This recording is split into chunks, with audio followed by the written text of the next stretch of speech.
Before we start, I'd like to say why healthcare in rural Newfoundland is important to me.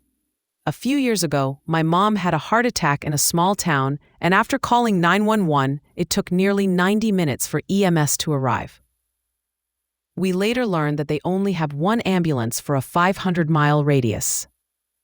Out in remote Newfoundland, healthcare is a bit like the ferry schedule. Sure, it's written down somewhere, but whether it actually shows up is between you, the weather, and whatever mood the universe is in that day. Across Newfoundland and Labrador, there's 47,000 people waiting for a family doctor. 47,000! That's basically the population of Gander, Corner Brook, and everyone lined up at Mary Brown's on Toonie Tuesday, all saying, "What you at, maid? I just need someone to look at me knee." Now, Canada as a whole isn't exactly winning medals either. 33% of Canadians can't even get an answer from their doctor's office the same day they call. And 61% of Canadians wait over a month to see a specialist, tied for the worst among comparable countries. So the whole country's struggling, but Newfoundland? Buddy, we're playing the game on hard mode. Take the Baie Verte Peninsula. 5,000 people live in there, and only 2 full-time doctors to look after the whole crowd. 2. That's not a health system.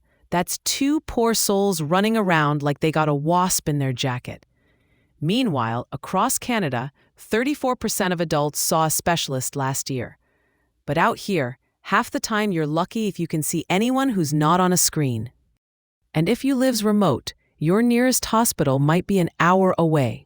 In summer, that's fine. Windows down, tunes on, maybe a moose giving you the stink eye. But in winter, buddy, that hour turns into whenever the plow fella finishes his tea and decides he's ready to give her. And even then, you're white-knuckling it the whole way, praying the wind doesn't blow you into the next community over. People puts off going because the weather's wicked, the roads are slippy, or the ferry's on its daily schedule of, we'll see what happens. And when you finally do get there, you're waiting again, sitting in the ER, staring at the wall, wondering if you'll be seen before the next cod season. One family in Baie Verte even had their loved one pronounced dead by a doctor on a virtual screen. Imagine that. Grief, but make it a Zoom call. Sorry for your loss. Now click the little red button to leave the meeting. It's the kind of thing that makes you say, is this real life, or am I after waking up in a Black Mirror episode? And virtual care? Oh, my son. Rural Newfoundland relies on it heavy. With only a couple doctors covering thousands of people, half the time we're facing a screen instead of a person. It's like telehealth, but with higher stakes and worse Wi-Fi. If the doctor freezes mid-sentence, you're left wondering if they were about to say you're fine or Lard Tundran, get to the hospital now. Meanwhile, across Canada, people are waiting 66 days for cataract surgery, 105 days for hip replacements, and 122 days for knee replacements on average.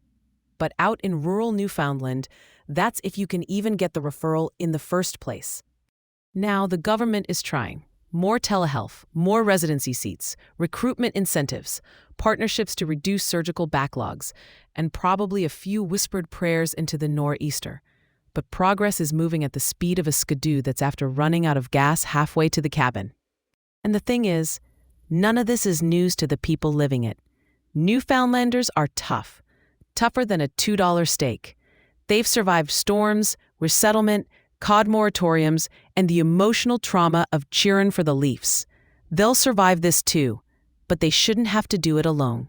Because at the end of the day, healthcare shouldn't depend on the weather, the ferry, or whether Gary reset the router. Every Newfoundlander, no matter how far out around the bay they lives, deserves proper care without having to risk life and limb just to get to the doctor.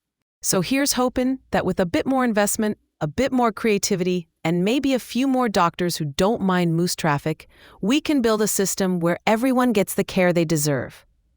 Thank you kindly.